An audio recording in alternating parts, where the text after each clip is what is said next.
Bienvenidos a un nuevo capítulo de My Mappers. Nos hemos venido hasta la capital, hasta Madrid, para entrevistar a un invitado muy especial. Él es 4 veces medallista mundial de piragüismo, campeón de Europa, campeón olímpico en Río de Janeiro junto a Saúl Cravioto. Bienvenido, Cristian Toro. Es un gran placer tenerte hoy aquí. Muchas gracias por invitarme y bueno, esperemos que saquemos conclusiones buenas de todo esto. Desde luego que sí. Ya le comentaba yo a Benny que me hacía especial ilusión tenerte hoy aquí porque al final eres una persona que estuvo muy vinculada a Lugo porque eras piragüista del Club Fluvial y evidentemente pues el cariño siempre está ahí. Yo queríamos un poco preguntarte así para romper un poco el hielo. Nosotros conocemos la figura de Cristian Toro, la hemos visto en televisión, la conocemos pues la gente que está un poco más cercana a ti pues te conoce mejor, pero ¿cómo te definirías tú a ti mismo? Pues bueno, pues un chico, para no decir un chico normal, que es la típica respuesta, pues mira, soy una persona que le gusta el deporte. Muy típica esa respuesta. Claro, soy una persona que le gusta el deporte, me gusta viajar, me gusta conversar y me gusta conocer cosas nuevas. Digamos que soy una persona intrépida que cada día aprende una cosa diferente y me gusta hoy intercambiar ideas con vosotros porque aunque el formato podcast muchas veces sea una entrevista, yo me llevo muchas veces cosas, preguntas y sobre todo conocer gente como vosotros que me enriquece a mí también y bueno, creo que eso es lo que más destaco en mi persona, ¿no? Una persona que le gusta conocer y que le gusta aprender cosas nuevas cada día. Pues eso es, vamos a intentar reflexionar hoy contigo, Sí. que nos apetecía mucho este podcast y queríamos también empezar un poco que nos contaras cómo, sobre todo para empezar por el principio, cómo son tus inicios, ¿no? Cómo empiezas en el mundo del piragüismo, qué es lo que te llama en un deporte a priori minoritario y cómo llegas un poco hasta ese punto. Pues bueno, el piragüismo es un deporte, a día de hoy es el deporte con más medallas olímpicas de nuestro país, o sea, es el deporte más laureado de nuestro país, pero es un deporte que no se practica, digamos que los niños no dicen, bueno, vamos a practicar piragüismo, ¿por qué? Porque no es un deporte que tenga la visibilidad que pueden tener otros deportes. Sin embargo, es un deporte muy bonito, es un deporte que se practica al aire libre, en pueblos de Galicia como Viveiro, que fue el pueblo donde empecé a practicarlo yo. Es un deporte relativamente típico, es decir, en las costas gallegas, en las costas asturianas o País Vasco, Navarra, incluso Andalucía, se practica, se combina muchas veces con otros deportes como el fútbol y los niños se tiran al agua y lo practican. Es un deporte que te atrapa porque te permite competir individual y por equipos y luego te exige unos valores que tal vez otros deportes no te lo exigen a una muy temprana edad. Es decir, el piragüismo rápidamente te pone en tu sitio. Es un deporte que tienes que entrenar y es un deporte que no puedes practicar el primer día porque tienes que aprender a sujetarte en la piragua. Entonces, esta serie de retos que se te plantean al principio yo creo que es lo que hace que te enganches al deporte bastante rápido. Sí, señor. Y un poco, ¿a qué edad más o menos decides iniciarte en el piragüismo? ¿Quién un poco te inculca ese deporte? ¿Cómo fue más o menos? Bueno, a ver, yo empecé relativamente tarde a remar. Yo empecé más o menos con 12, 13 años a remar. Y lo que me inculcó mi padre, y es lo que estoy intentando hacer con mi hijo, es inculcarle el deporte en general. Es decir, mi padre no me hacía elegir un deporte, simplemente practicaba todo tipo de deporte. ¿Cómo caí en el piragüismo? Salía casi siempre, doblaba, como decía yo, deporte. Es decir, todas las tardes tenía 2 extraescolares deportivas. Entonces, salía, creo que éramos de jugar al fútbol, al baloncesto, y nos íbamos a bañar a la ría de Viveiro, porque ya era el principio de verano, ya hacía calorcete, ya teníamos ganas de bañarnos. Y claro, siempre intentamos cruzar la ría nadando, intentamos ir a los barcos que decíamos nosotros, que eran unos barcos que dejaban en el medio de la ría ahí anclados. Y no llegábamos porque nos cansábamos nadando. Y pasaron un día los piragüistas. Y claro, dije yo, hostia, qué chulo, tío, con una piragua vas a cualquier lado en el agua. Y entonces fuimos a apuntarnos al club y hasta el día de hoy. Sí, señor. Sí, sí. Y veo que prontito te das cuenta ya que empiezas a tener pues, unas características o unas cualidades muy adecuadas para este deporte. Empiezas a despuntar ya desde muy joven, Sí. ¿no? Cuéntanos un poquito cuándo empiezas a despuntar, cuándo empiezas a competir, cómo fue un poco ese paso. Generalmente el deporte siempre se me ha dado más o menos bien, casi cualquier deporte. Y el piragüismo se me dio especialmente bien muy rápido porque enseguida estaba al nivel de compañeros que van mucho más tiempo. Entonces quemé etapas muy rápido. Al final yo me doy cuenta que se me da bien el piragüismo casi cuando estoy en la selección ya. Y digo yo, oye, es que esto va en serio, porque al principio, claro, con 13, 14 años todo te parece una broma, todo te parece que vas a jugar, pero claro, de repente te ves en un centro de alto rendimiento, entrenando con la selección, todo gira en torno a ti, los fisios, los entrenadores, y dices, ostras, que esto se está poniendo en serio, ¿será que se me da bien? Y bueno, lo que te digo hasta el día de hoy es, no hay un momento como tal que yo diga, me voy a dedicar a esto porque se me da bien. Simplemente vas quemando etapas hasta que eres un profesional del deporte. Entiendo que hay un momento donde tú, como decía Martín, tienes ciertas características que ves que te ayudan a destacar, pero cuando empiezas a ver que quizás, porque igual al principio a nivel más regional ves que sin un gran esfuerzo sí que eres capaz de destacar, pero ¿en qué momento empiezas a decir, cuidado, ya estoy empezando a competir con gente que igual tiene mis características pues a nivel físico, ya tengo que esforzarme al máximo? Pues a mí me pasó ese clic cuando la primera vez que entré en el centro de alto rendimiento, porque primero entré en un centro de tecnificación en Asturias, que estuve con unos 15 compañeros, pero ahí todavía, digamos que me resultaba un juego todavía, ¿no? Entrenaba y yo iba a las competiciones y más o menos estaba adelante, entonces, bueno, me lo tomé en juego. Pero cuando llegué a Madrid, al centro Joaquín Blume, que ya es un centro de alto rendimiento, sí que coincidí con compañeros que eran muy, muy buenos. Y sobre todo compañeros de 1 y 2 años más que venían ya de sacar resultados internacionales. Y dije, cuidado, que ahora el reto, es decir, ahora a los que le tengo que ganar ya son muy buenos. Ya no les tengo que ganar a los compañeros de siempre, que más o menos les tengo pillada la medida, les tengo que ganar a estos que son muy buenos. Y ahí es donde ya todo se empieza a poner un poco más en serio y empiezas ya a intentar profesionalizar tu día a día. Entiendo que 1 año o 2 más en esa etapa puede marcar mucho la diferencia a nivel físico, ¿no? De desarrollo incluso, ¿no? Sí, marca bastante, pero estás obligado a ganarles, porque el deporte, yo siempre digo, el deporte no es justo porque no mira el trabajo o no mira las ganas que tienes tú de conseguirlo, mira el resultado. Claro. Entonces, en la meta a mí no me iban a preguntar la edad, iban a preguntar el resultado. Y si yo no les ganaba por las circunstancias que fuese, estaba fuera de la selección. Claro. Entonces estás obligado, como quien dice, a resolver ese enigma, a resolver ese problema y a encontrar la forma de ganarle a esos chicos que a priori tienen un poco más de desarrollo que tú, pero bueno, hay otras vías que trabajar, la técnica, el descanso, la alimentación, y entonces por otro lado puedes conseguir igualar esa ventaja que a priori tienes. Claro, es que un poco hablas de ese momento, ¿no? Que hay un clic, ¿no? De decir, paso de competir con gente que casi lo hago por diversión, porque me sale natural, sí, gano de manera pues no demasiado exigente, ¿no? Cuando ya ese momento, pues llegas a la Blume y dices, pues ahora tengo que ganarle a auténticas máquinas, porque sí, son máquinas. Sí.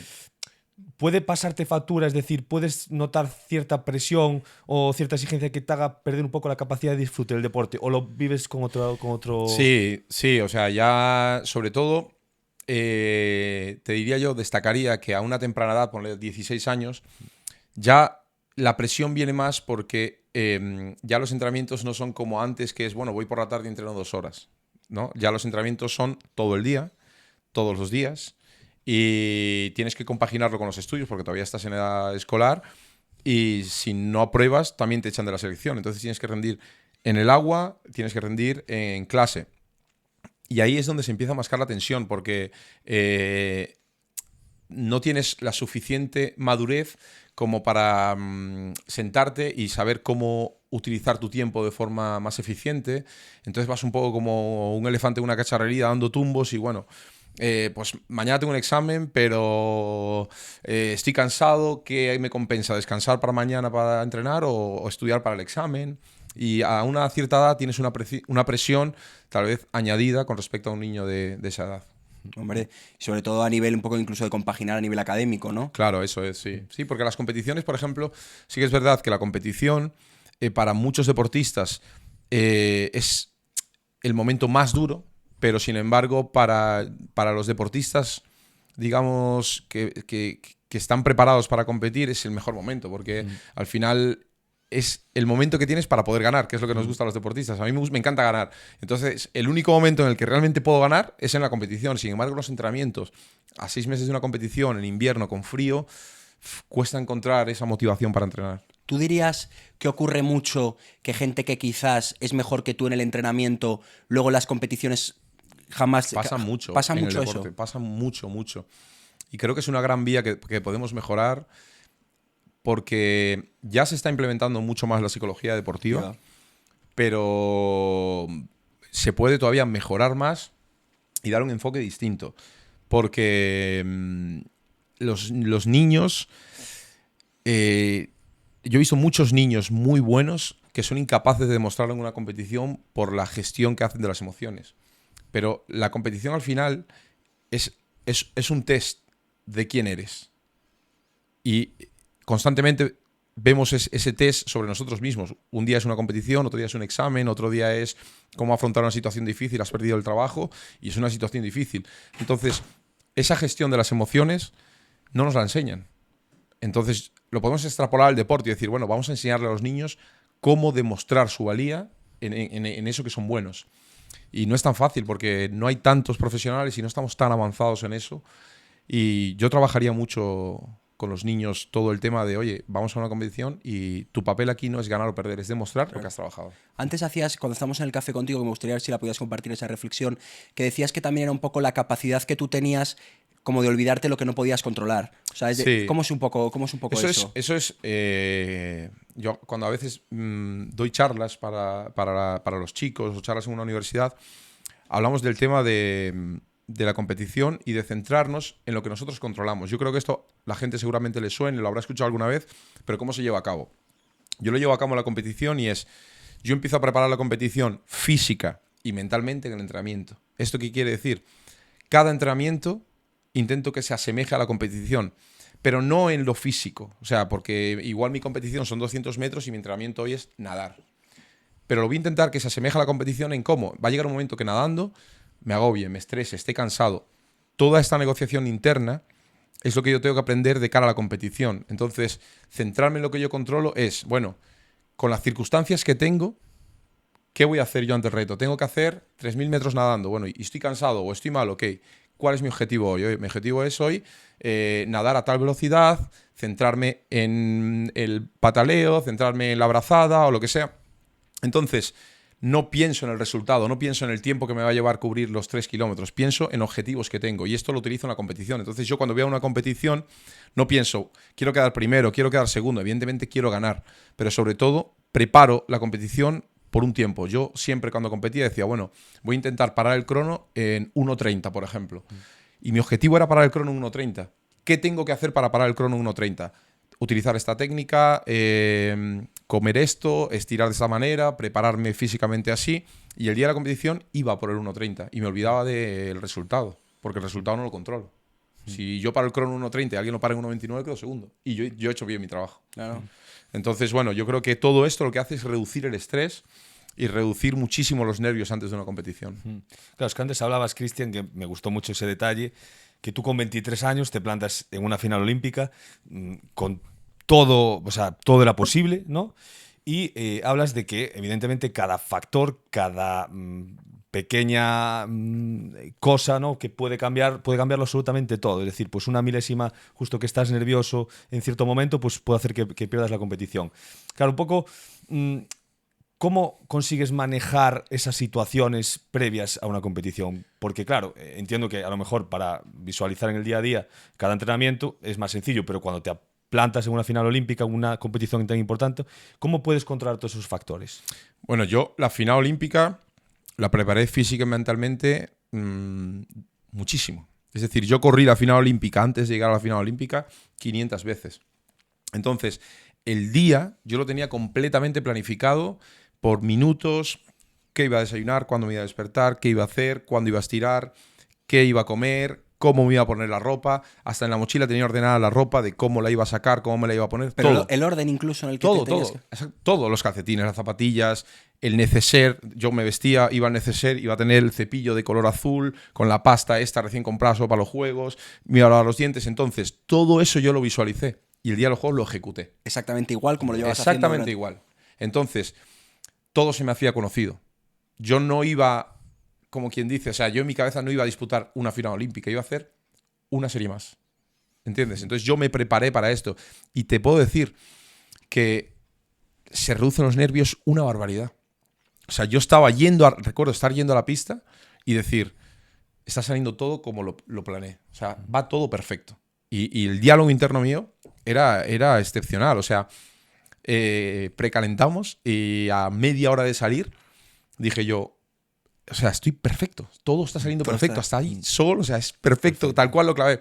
Y entonces, tal vez otras personas a media hora de final están pensando, si gano, saldrán las noticias, me va a entrevistar la tele, voy a ganar esta beca, mi madre se va a alegrar. Yo no, yo estaba media hora, estaba pensando, salgo por la izquierda, coloco el cuerpo así, esto viene aquí, por la izquierda llevo a Inglaterra, que seguramente yo soñaba porque en el preolímpico Inglaterra era el rival a batir, y dice, seguramente lleve a Inglaterra a la izquierda o a la derecha. Para el día de la final sabía que tenía Inglaterra a la izquierda, esto va aquí, la pista es así y tal. Yo en ningún momento estaba colgándome el oro. No sé si me explico. Entonces, los nervios se reducen una locura porque estás como siguiendo una metodología que ya has vivido antes, ¿sabes? Y Pero eso claro, ayuda mucho. entiendo que evidentemente controlar todos esos condicionantes es básico, porque lo que dices tú te permite tener un estatus de tranquilidad. Pero entiendo que al final vas a enfrentarte a una final olímpica, que es una competición súper exigente, y hablabas en alguna entrevista que tú tuviste que hacer un ejercicio de visualización durante un año. Cuéntanos un poco en qué consiste. Pues mira, yo entrenábamos, o sea, yo cada serie que hacía la enfocaba como hablándome Cristian Toro de los juegos y el Cristian Toro que estaba entrenando cada día, ¿no? Y entonces el Cristian Toro de los juegos animaba al que estaba entrenando. Porque es lo que te digo, un día de lluvia y frío, es que es fácil dar el 90% y no dar el 100%, ¿sabes? Pero sin embargo, el de los juegos es como que me decía, tío, por favor, dale caña, porque si yo estoy aquí voy a remar la final. Entrena para que yo esté más fuerte ese día. Y entonces yo cada vez que iba a hacer una serie no le fallaba al tío que estaba puesto en la salida de los juegos, ¿sabes? Era como si fuera tu gemelo y yo entrenaba para él. Y entonces, te voy a dar todo para que ese día no te vas a arrepentir de claro. absolutamente y entonces nada. Yo ¿no? ese día tenía la paz de decir, lo he hecho todo. O sea, yo no puedo hacer más, ¿sabes? Y voy a hacer lo que he entrenado. Y ya te digo que esto requiere un proceso de aprendizaje. O sea, yo por mucho que ahora le transmita esto a un chico, una chica que nos esté viendo y quiera competir y quiera implementarlo, esto requiere un proceso de aprendizaje. O sea, no es que mañana vas a ir a correr y cuando estés corriendo y estés cansado digas, bueno, no, eso requiere aprenderlo.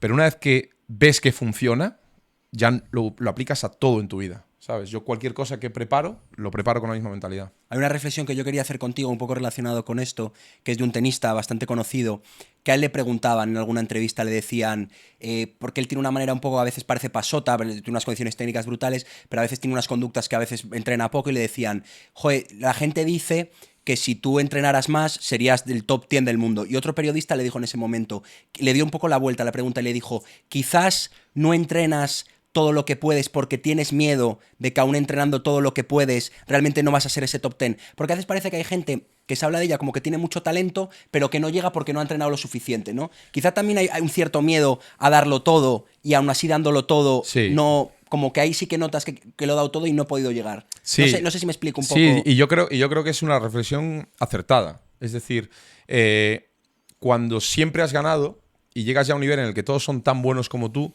no quieres realmente testar quién es mejor. Claro. ¿Sabes? Pero ahí estás externalizando la competición. Es decir, estás poniendo la competición a merced de lo externo. Y tú al final, si fuese tenista, por ejemplo, que te lo has llevado al tenis, yo no he jugado al tenis, ¿cómo enfocaría yo un partido de tenis? Yo lo enfocaría, primero, ¿en qué me enfocaría? Oye, voy a intentar que mi saque sea prácticamente perfecto. Es decir, ¿cuántos saques puedo hacer en un partido? 60. Voy a intentar que mi porcentaje de ace sea el del 20%. Voy a intentar que mi revés meterlo en tal punto de la pista. O sea, entonces, yo cuando voy a jugar un partido, aunque juegue con Rafa Nadal, yo voy a ejecutar mis planes, olvidándome que estoy jugando con Rafa Nadal. Entonces, cuando él me lanza una revés, yo no pienso, ay, que Rafa me lo arrasa. Yo pienso, ¿cómo soy capaz de devolver una pelota al revés? A aquella esquina, la pelota va a aquella esquina. ¿Cómo saco? Así, entonces todo va enfocado por objetivos. Y me olvido de la competición, me olvido de si gano o si él es mejor que yo. No, yo me estoy enfrentando. Entonces, si yo pierdo el partido, resulta que yo tengo un porcentaje de 20% de ace y ese día hice 10, es que perdí yo. Claro. No me ganaron, ¿sabes? Y cuando tú externalizas la competición y la haces abierta de a ver quién es mejor, tú o yo, la competición es contigo mismo. O sea, ¿qué eres capaz de hacer? No, es que yo soy capaz de hacer 20 buenos revés. Bueno, pues haz 20 buenos revés. Luego el resto ya se verá, ¿no? Claro, y si con eso no te da para ganar, pues tendrás que hacer 30 la próxima vez. Y así hasta que llega un momento que es que te vuelves una máquina en lo que haces. ¿Sabes? Evidentemente, o sea, veo que hay un ejercicio de gestión, gestión de la propia de esa actividad y gestión a nivel emocional, ¿no? Claro. De todos esos condicionantes, que veo que lo haces todo de manera muy coherente y muy pragmática, ¿no? Pero claro, yo también te lo quiero llevar un poco a lo siguiente, ¿no? Tú te plantas como campeón a los 23 años. Se te plantea una situación de que, evidentemente, has conseguido el objetivo porque siempre has luchado a una edad muy temprana. Consigues la fama, consigues el reconocimiento. ¿Cómo gestionas también a nivel vital y emocional esa situación? Porque supongo que te pillaría un poco grande, ¿no? En ese momento. Eso, fíjate, me costó más gestionar. El Me después. gusta esa pregunta, el después. Porque al principio la motivación lo puede todo. Pero cuando ya tienes la tripa llena, a mí me jugó una mala pasada. Es decir, a mí me costó encontrar la motivación cuando ya había ganado todo. ¿Sabes? Ya no trabajaba, esa comparación que hicimos antes de la persona que va a pelear la final, ya no la encontraba, ¿sabes? Ya ese chico que va a remar la final ya la ha ganado. Entonces ya daba el 90% en muchos entrenamientos. Y yo mismo ya llegaba a la competición sabiendo que había fallado ya, ¿sabes? Podía ganar o perder, pero yo ya me había fallado. Y te diría que esa fue la etapa más complicada de gestionar el post-Juegos Olímpicos para mí. Sí, ¿Dirías que fue la etapa más complicada de tu vida? Sí. Yo creo que 2-3 años después de los Juegos fue sin duda la etapa más complicada a nivel personal para mí, ¿sabes? Por múltiples circunstancias, pero sobre todo porque descubrí cosas de mí y me empujé a situaciones que no me esperaba, ¿sabes? Entonces, bueno. Eso, digamos que un poco esa sensación, no entiendo que de vacío después de haber conseguido un poco la gloria, un poco se puede describir de esta manera, ¿te ha conducido a algún proceso de salud mental? Sí, yo pasé, bueno, ya lo he comentado en alguna ocasión, yo pasé en 2019 un proceso le podemos poner la etiqueta que sea, pero bueno, un proceso en el que yo no controlaba para nada mis emociones y me autodestruía constantemente. Y, o sea, se pasa mal, pero se pasa mal sobre todo porque no hay avances sobre eso. Es decir, de hace unos años aquí pues se ve un poco de mejora en el apoyo psicológico a deportistas, pero no se sabe nada todavía, porque no se habla. Y el deportista es, ¿cómo te podría decir? O sea, es tan chulo, por así decirlo, que no reconoce la debilidad, ¿sabes? A mí me costó muchísimo reconocer la debilidad. Y a día de hoy, eso que un día fue mi debilidad es mi fuerte, porque lo puedo hablar abiertamente y porque lo he trabajado. Pero yo lo pasé muy mal y se me pasó de todo por la cabeza, como he dicho alguna vez, porque pierdes el control y la capacidad que tienes de autodestrucción cuando tienes una fortaleza mental tan grande como la que requiere preparar unos Juegos Olímpicos, eso se te vuelve en contra y tú tienes una capacidad de autodestruirte brutal, enorme. O sea, porque te maltratas constantemente. Es decir, yo me retaba a mí mismo, me boicoteaba a mí mismo y me utilizaba frases dentro de mí como un entrenamiento que llegaba muy cansado porque no había dormido, porque estaba mal. Yo mismo me decía, no vales para nada, no puedes, eres un fraude, pero yo a mí mismo. Entonces, claro, tú imagínate tener una persona dentro que te está constantemente diciendo eso. Entonces te lleva a un pozo sin fondo hasta que aprendes a controlarlo. ¿Cuál crees que fue el principal, si eres capaz de identificarlo, el principal factor desencadenante que te pudo llevar a esa situación? Bueno, muchos, digamos que son problemas estructurales de situaciones personales, múltiples situaciones personales que no supe gestionar y el intentar sentirme o el intentar aparentar que eres inquebrantable. Yo creo que el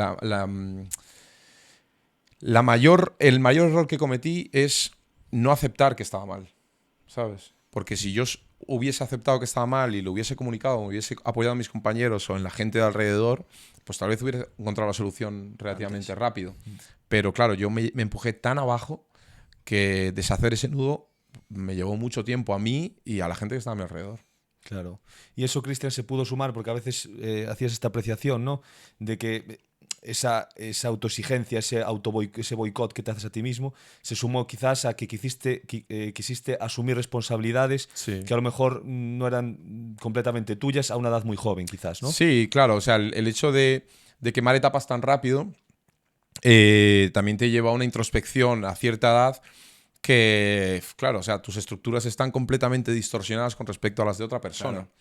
Entonces, muchas veces no tienes las herramientas que te dota ese camino, llamémosle el camino normal de un desarrollo de un niño. Hay muchas herramientas que no has implementado a cierto momento y entonces, claro, tienes esa carencia.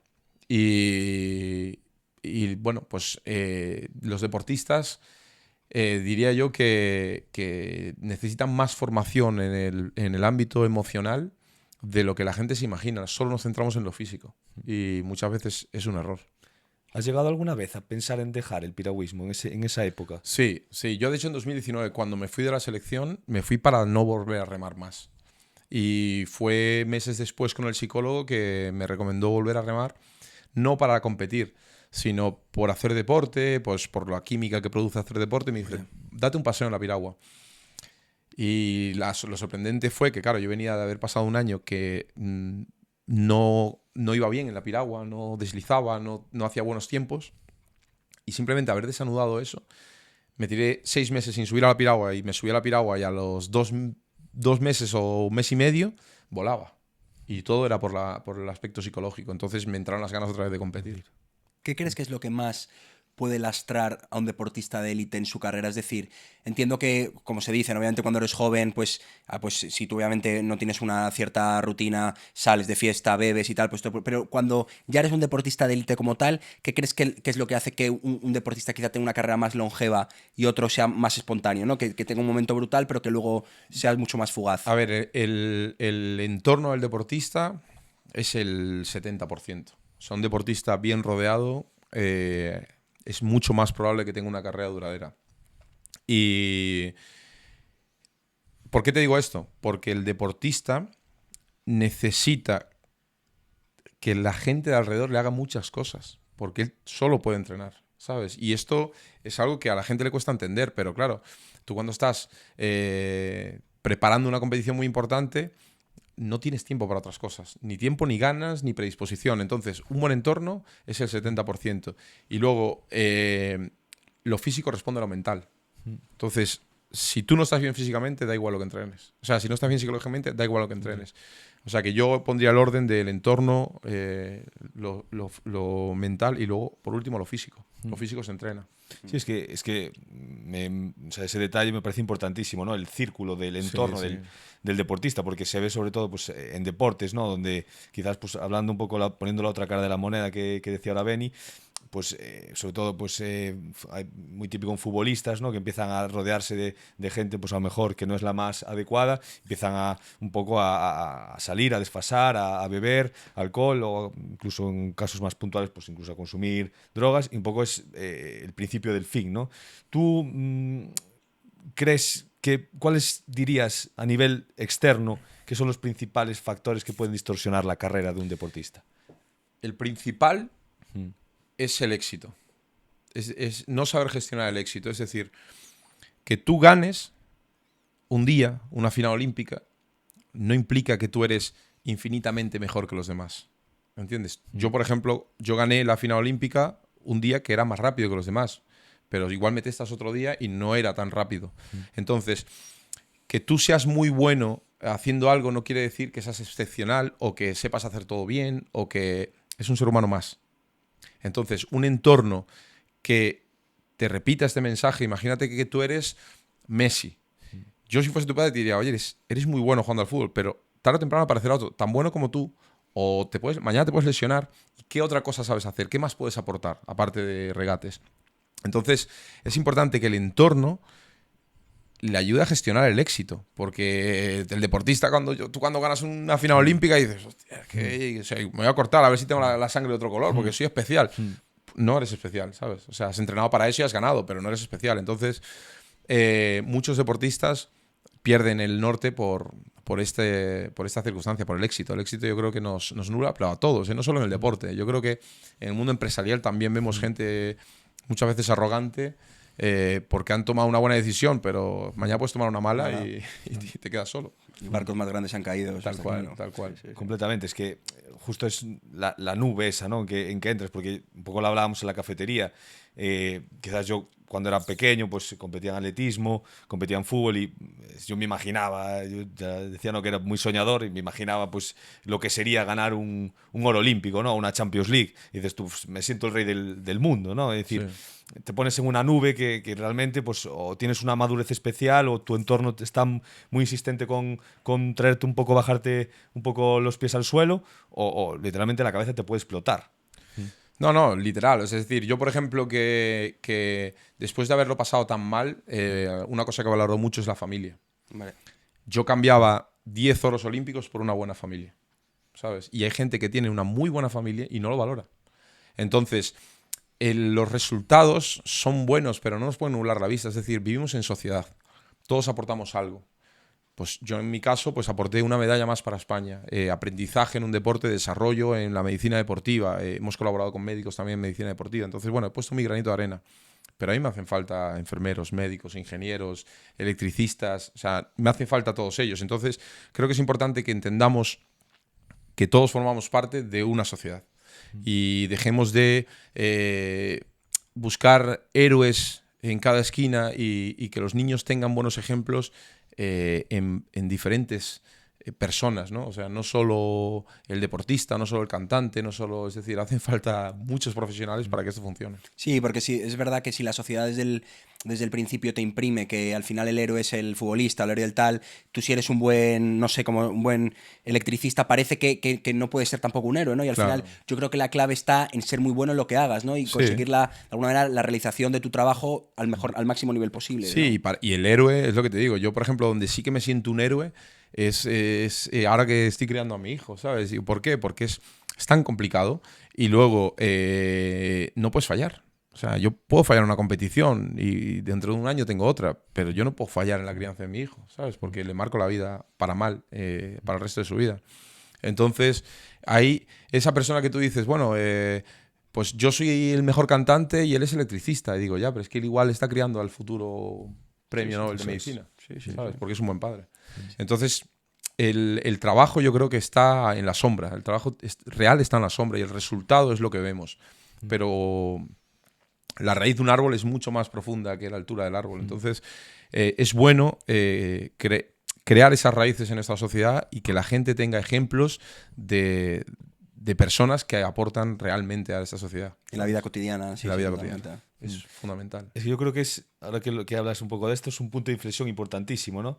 Cuando realmente un deportista de élite, de alta competición, siempre está muy focalizado en sí mismo, en conseguir, en ser mejor, en conseguir los mayores títulos posibles. Creo que la paternidad, pues corrígeme tú, ¿no, Cristian? Pero es un punto de inflexión, porque no, al final en este último año y medio te cambió mucho la vida, ¿no? Es decir, pues te has retirado del deporte de alta competición, que supongo que para ti a nivel psicológico también supone un cambio importante, y un poco pasas de tener tu el foco en ti mismo a tener el foco en tu hijo, en educar a tu hijo, ¿no? Y esos son dos cambios muy... Sí, son cambios drásticos. A mí, por ejemplo, este año que llevo ya un año retirado del deporte, para mí ha sido un año muy bonito, porque he encontrado en mí una figura que no he tenido, y es una figura que gira en torno al deporte, que me estoy dando cuenta que puedo aportar mucho al deporte y mucho en la carrera de otros deportistas, y una figura que yo no tuve, es decir, alguien que te guía por lo bueno, y lo bueno no es solo conseguir el resultado, ¿no? Lo bueno es dar una formación.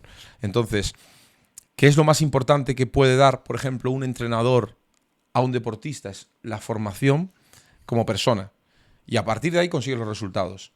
Entonces, a día de hoy, yo estoy en contacto con muchos deportistas y con varios deportes y me encuentro todavía activo en el deporte y me está gustando mucho, y justo la figura de mi hijo ha sido el que me ha despertado este sentimiento y este nexo de unión entre ayudar a los demás y mantenerme vinculado al deporte.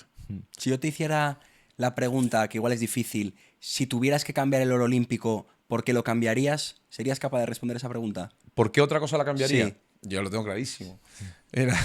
Yo ahora mismo estamos en un punto en el que tenemos cerca de casa, tengo a mis suegros, tengo a mi madre, tengo a mis cuñados, tengo a mi hermano, tengo a mi hermana. Vivimos todos muy cerca. Yo cambiaría mi oro olímpico por el día de mañana. Yo quiero, por ejemplo, estoy opositando a bombero.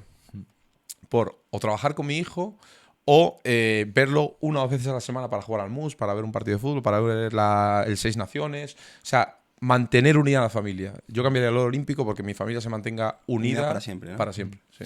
Veo que para ti, simbólicamente, la familia, evidentemente, es muy importante, ¿no? Sí. Un poco en relación a lo que decías, que el entorno es un poco el pilar, la estructura que te sostiene, y veo que lo tienes muy, Sí, muy arraigado. muy arraigado Sí. y va contigo a tope. Y además veo un poco que justo pues has recuperado un poco la ilusión en lo que es, porque un poco es lo que se habla siempre, ¿no? Que el deportista cuando deja de competir parece que como su función la ve un poco distorsionada, pero tú has buscado la claridad pues aportando a los demás. Correcto. Creo que ahora estás centrado en eso. De hecho, has hablado en otras entrevistas de que tienes un plan, porque ahora estás dedicado a la vida política y Sí. que tienes un proyecto un poco para ayudar a otros deportistas en el plano nutricional, psicológico. Sí. Cuéntanos un poco en Sí, qué o sea, mi consiste. intención es todas las herramientas que he implementado yo en mi carrera deportiva, quiero ponerlas al servicio de la gente normal. Es decir, el deportista de alto nivel ya las tiene. Ya tiene psicólogos, ya tiene nutricionistas, ya tiene todo.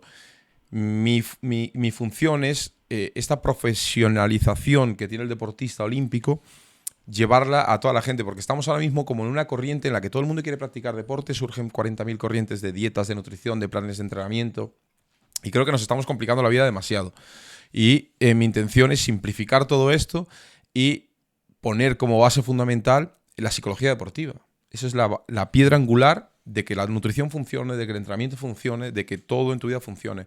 Y entonces, lo que estoy intentando es elaborar como un plan completo que aporte a la gente entrenamiento físico, mental, nutrición y un poco enseñar a la gente a que ellos lo puedan hacer por sí solos. O sea, lo que no quiero ser es un entrenador personal.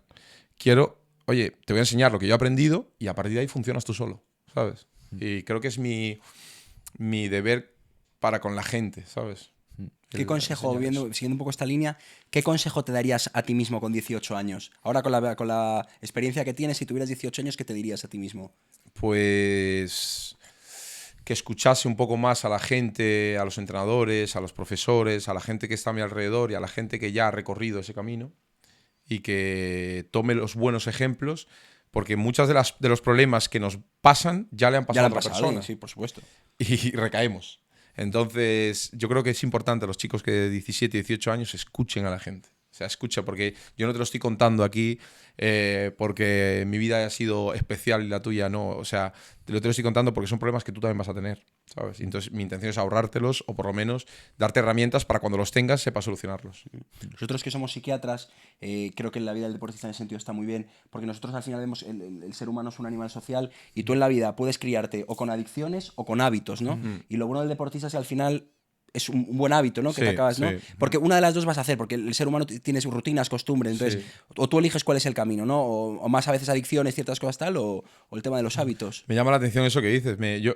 Sigo utilizando la psicología. Fíjate que ahora mismo estoy perfectamente, pero yo de vez en cuando voy al psicólogo porque hablando con, bueno, es una psicóloga, hablando con ella, me doy cuenta que a veces tengo las cosas estructuradas, pues las puedo estructurar todavía mejor de lo que tengo. Y me llama la atención lo que dices del el hábito o la adicción, y es tal cual, porque yo lo hablo con mi hermano y es que es tal cual. O sea, yo necesito practicar deporte todos los días, necesito competir. Y muchas veces hablo con mi hermano y digo, joder, pero ¿por qué me pasa esto? Y me dice, hermano, es que es eso o tener una adicción. Claro, claro. Y me lo decía mi hermano y digo, pues es verdad. Y es que es tal cual, o sea, yo soy competitivo a un nivel, la gente que me conoce de cerca, a un nivel a veces loco. O sea, yo, en mi cabeza, y vosotros que sois psiquiatras os lo pregunto, funciona a veces que yo mismo me sorprendo porque se me pone delante el campeón del mundo de ping-pong. Y dices, le gano. Y yo creo que le puedo ganar, tío. ¿Sabes, tío? O sea, me lo dice y me quedo como diciendo, voy a encontrar la forma de ganarle. Y luego me voy a mi casa y digo, estoy loco, tío. ¿Cómo puede ser que piense eso? Pero te lo juro que en el momento lo creo, que lo puedo ganar. Y no sé, son procesos mentales que lo hablo con mi mujer a veces y digo, joder, me gustaría algún día poder analizar por qué funciona así la cabeza, ¿sabes? A ver, yo creo que ahí ya es una mentalidad de deportista ganador. Es decir, ya no ver límites. Pero Claro, yo creo claro. que eso es una cualidad. Ya no es, quiero decir, ya eso ya es pues, la característica que define a alguien que consigue grandes retos, ¿no? Sí, Es decir, sí, sí. no veo el obstáculo. Es decir, pues ahora tú tendrás más experiencia y serás campeón del mundo 5 veces. Yo sé que si entreno y tal, pues buscaré la manera de ganar. Sí, sí, Yo creo que sí, es esa mentalidad. Y es llamativo porque incluso me pasa a veces que lo llevo a cabo. Igual digo, yo qué sé, voy a entrenar otro deporte, judo con Nico, que es un compañero mío que es campeón del mundo. Y claro, estás vos haciendo ese deporte y te gana y te vas a casa y como que no te convences. Dices, bueno, me ha ganado, pero yo creo que mañana le puedo ganar. O sea, es a un nivel que yo digo, joder, me gustaría un día llevarlo a cabo. Vosotros habéis planteado, ¿hay algún desarrollo en la psicología hacia el deporte? O sea, en la psiquiatría hacia el deporte o no? Sí. ¿Hay trabajos o proyectos? Hombre, yo creo que está más a nivel de psicología, sí que está más normalizado. Sí. Los psiquiatras al final, como somos médicos, es un trabajo a nivel más a veces farmacológico, de enfermedad. Claro, pero- no está tan, eso sí que no está menos Pero desarrollado. es que yo estoy seguro que en el deporte hay patrones psiquiátricos. Sí, sí, estoy seguro, seguro. sí, Por no, eso te digo seguro. que si hay Hombre, desarrollo. como os comentado Sí. antes, yo creo que los deportistas en general hay unos rasgos obsesivos a veces muy Sí, importantes, eso es. Muy que fuertes. pueden ser o relativamente llevaderos o que pueden convertirse en patológicos. Por eso Ya te es digo. cuando hay que incidir a Yo, veces. cuando en 2019 me encontré mal,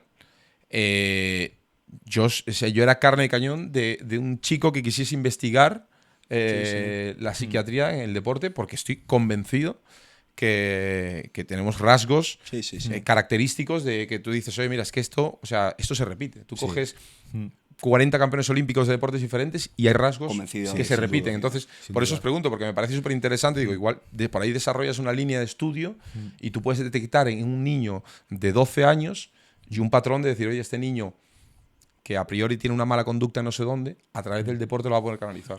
Yo creo que hay dos rasgos en general que se repiten en el deporte de alta competición. Uno es, pues evidentemente, esos rasgos obsesivos que te mantienen con esa disciplina extrema. Y luego es un poco también, a veces, pequeños rasgos narcisistas también. Es decir, quiero ser el Seguramente. mejor, soy mejor que los demás, soy mejor que el resto y lo voy a demostrar, ¿no? Y a veces, pues incluso se llega a tener un rendimiento elevado porque uno se lo cree y va por ello y intenta entrenar más que los demás. Yo estuve viendo hace poco en un podcast que iba un psiquiatra, es que creo que era psiquiatra y criminólogo, puede ser. No recuerdo el nombre ahora, pero bueno, hablaba de los asesinos en serie y de todo esto. Y claro, decía rasgos que yo decía, cuidado, porque, o sea, que yo decía, hay cosas que digo yo, la obsesión, mi mujer me lo dice todos los días, me dice, tío, eres obsesivo. Y yo me doy cuenta, pero no puedo evitarlo. Es decir, yo lo trato con la psicóloga, oye, no puedo obsesionarme, pero es que termino cayendo en el bucle. Es que al final, quiero decir, son rasgos de personalidad. Es decir, la personalidad te define a ti. Claro. Es decir, tú puedes gestionar, modular un poco o mejorar un poco esa obsesividad, pero siempre forma parte de ti y te representa. Y realmente tú eres quien eres hoy y has conseguido lo que has conseguido gracias en parte a esa obsesividad. Claro. Si tú no fueras capaz, X día que estabas cansado, de ir al gimnasio, de ir a entrenar al agua, de llevar esas rutinas tan duras, ¿no? Pues evidentemente no llegarías a ser, a lo mejor, en cierto modo, campeón olímpico. Claro, porque no te olvides que es lo que dice él. Si tú ese día no vas al gimnasio, seguro que tu cabeza está pensando, no, pero el francés está yendo, Sí. el inglés está yendo y tal. O sea, alucinas cómo te maltratas. Claro, claro. No, y no solo... o sea, es inviable que no vayas. Eso es inviable porque no te aguantas. Es decir, la agresión que tú te das a ti mismo si no vas es enorme. Y aun yendo... o sea, imagínate que a mí se me pasó por la cabeza, hoy no voy, que estoy muy cansado. Bueno, no, sí voy. Aun yendo, estoy haciendo la serie y estoy pensando, casi te rindes, tío. Eres un, por no decir un taco, pero casi te rindes. ¿Sabes? Funciona así. Y, tío, a veces tú dices, joder, no puede ser. Pero os quería preguntar si os habéis fijado todos los patrones que hace Rafa antes de sacar, o con las botellas, o con tal. Sí. Claro, es que esto es lo que me pasaba a mí en los juegos. O sea, yo, hasta la malla que nos ponemos, quería llevarla exactamente en un punto. Sí. Si me Claro, explico. claro. Pero tú lo has definido, antes lo has explicado muy bien, y en el tenis es lo que pasa. En el tenis, si te das cuenta, la mayor parte del partido tú no estás jugando el punto, tú estás entre punto y punto sentado en la silla, ¿vale? Entonces tú en esos momentos que estás sentado en la silla tienes que conseguir mantener la cabeza ocupada con algo para que no estés dándole vueltas al punto que he fallado aquí. Entonces, ¿qué tienes? ¿Cómo consigues eso? Vale, voy a establecer unas rutinas que es coloco esta botella delante, la otra detrás y tal, para yo ser capaz de en ese momento solo pensar cómo tengo que colocar las botellas. Claro. Es exactamente lo mismo que decías tú. Yo el día antes de la competición tengo que poner primero los calcetines, tengo que ponerme esto así, porque si no vas a estar dándole vueltas a cosas, Claro. que, lo que decías, que no vas a poder controlar y va a ser todo en perjuicio tuyo. Claro. Sí, Al pues final. a mí Es me así. llama la atención. Por eso os hice la pregunta del tema de la psiquiatría y el deporte, porque la psicología ya está un poco más vinculada al deporte, pero yo no sé hasta qué punto puede entrar la psiquiatría. Sí, seguro. No, está entrando fuerte desde luego. Y un poco eso, un poco complementando lo que dice Benny, ¿no? Por un lado, mantener la cabeza ocupada, ¿no? en ese tipo de aspectos, pero por otro también establecer unos rituales para evitar que venga la ansiedad. Es decir, Claro. si yo controlo todos los factores, lo tengo todo bajo mi control y entonces no me pongo nervioso. Entonces por eso hago todo eso. Y Pero si basta que en algún momento algo se, ¿no? se tuerza y Se entonces tuerza te ya. empiezas a poner mucho más nervioso y dices, buf, esto es que me va a salir mal el siguiente set. Claro, sí, fíjate, una anécdota que me pasó este verano, que lo comento y ahora os lo pongo en bandeja para que me analicéis o me digáis. Fíjate cómo funciona a mí la cabeza, porque muchas veces yo busco respuestas de por qué actúo así. Y es, llevamos una semana en Menorca, yo había entrenado todos los días, y justo un día nos fuimos todo el día en barco, y a la vuelta, claro, nos tiramos todo el día en el barco, y yo venía pensando, tío, hoy no has entrenado. Íbamos en el coche de camino a la casa, y como a 8, 9, 10 kilómetros de la casa, yo pienso, se me ocurre la idea y digo, bueno, me voy corriendo desde aquí. Íbamos como por una carretera nacional. Y le digo a mi mujer ya que ya me conoce, ya ni me discute. Le digo, para el coche aquí, que me bajo y me voy corriendo. Ella, como que bueno, tú con tu locura, La tía diciendo, ya es caso venga, perdido. tira corriendo. Se baja y empiezo a correr. Claro, ¿qué pasa? En el segundo paso me di cuenta que digo, si voy en escarpines. Y me fui casi 10 kilómetros corriendo por ¿Por el asfalto? por el asfalto de una carretera nacional. Después de llevar todo el día con escarpines, claro, llegué con los pies por abajo. Claro, unas ampollas brutales. Ampollas completamente tal. Pero tío, llegué y me sentía a gusto. Pero vi la cara de los compañeros que estaban allí. Y claro, me miraban como diciendo, "Hostia, no te funciona, ¿sabes? Ya. Venimos aquí a pasarlo bien una semana y no es capaz de desconectar. Y claro, yo me voy a la cama y pienso, hostia, ¿están locos ellos o estoy loco yo? ¿Sabes? ¿Quién es el que...? Claro, claro, luego lo pienso y digo, claro, yo me voy a los pies así y digo, tío, pero ¿cómo puedo llegar a eso? Si piensas que tú puedes estar loco, no estás tan loco. ¿No? Claro. Si pensaras que solo están locos ellos, sí que quizás tendríamos un problema. Ahí Claro, está. pero es llamativo, ¿no? Porque Sí, hasta sí. yo me cuestiono el decir, hostia, pero ¿qué está bien? ¿No correr o correr y quedarme con los pies así? No lo sé, tío. Yo creo que un poco es que lo acabas de plasmar, ¿no? Es decir, lo que define al deportista de élite o a las estrellas, pues es llevar la vida al límite. Es decir, llevar el entreno, el deporte, cada circunstancia al límite. Claro. Entonces, un poco es eso, es justamente pues tenerlo todo bajo control, controlar hasta al mínimo factor, querer incluso a veces hacer atribuciones un poco incorrectas, ¿no? Porque, quiero decir, tú puedes ir de vacaciones con tu familia y puedes no correr esos 10 kilómetros y puede incluso que te vaya hasta mejor en una competición posterior, porque Claro. estás más descansado, porque no tienes los pies Claro. presionados. Pero bueno, a veces el cerebro, pues con la gente que es tan luchadora y que se quiere sacrificar tanto, pues juega un poco también en ese, llevándolo a ese extremo. Hay un documental de Michael Jordan, el de The Last Dance, que hablan también un poco de cómo es Michael Jordan. No se mete mucho, pero yo sí que soy capaz de leer entre líneas e imaginarme cómo puede funcionar su cabeza.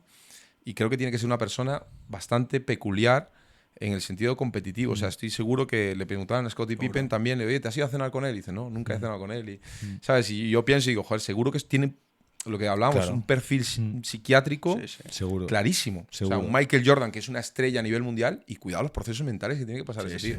Claro, es que ¿Sabes? de hecho se veía que él después de cada partido se quedaba tirando triples hasta que tenía una tendencia positiva que él consideraba que ya era que se podía ir para casa a descansar, hacía sus ejercicios de mentalización. Y las apuestas, por lo visto, apostaba mucho, o sea, le gustaba el juego de azar también, o sea, era como una persona obsesionada con la competición, ¿sabes? Sí. Y claro, tú lo ves desde fuera y dices, oh, Michael Jordan, una estrella, pero igual si eres su hermano, te preguntan, ¿qué tal Michael Jordan? Y dices, pues un zumbao. Sí. ¿Sabes? Entonces, por eso yo que conozco, estoy dentro de mi cabeza y conozco otros deportistas similares, siempre me surgió la duda de decir, yo creo que tienes que tener un punto ahí.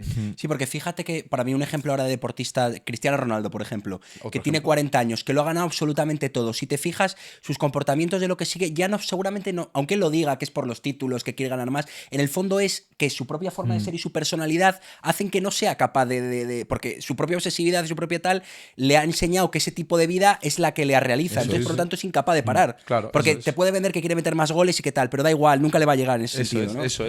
eso es. Yo ahí es otro ejemplo que lo veo claro. Y Sí, digo sí. yo, y acuerdo lo que te digo, y va a terminar eso, y, o sea, y en casa Sí, te va...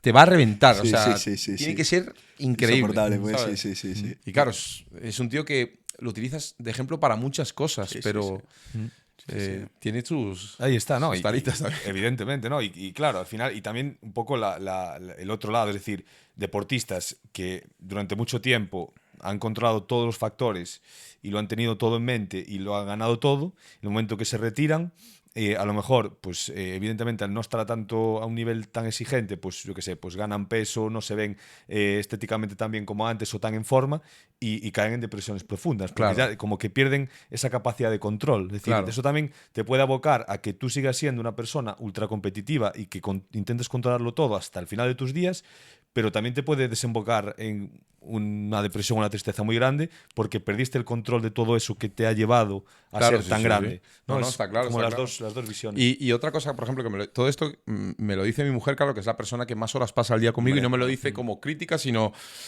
que le llama la atención. Y el tema que decías tú del narcisismo, yo muchas veces, sin darme cuenta, me olvido de los demás cuando persigo algo. Sí, Ahí ¿Entiendes? está, O sea, ahí está. voy como un tren de mercancías hasta que mi mujer me para y me dice, oye, piensa que esto, piensa... Y yo, es verdad. sí.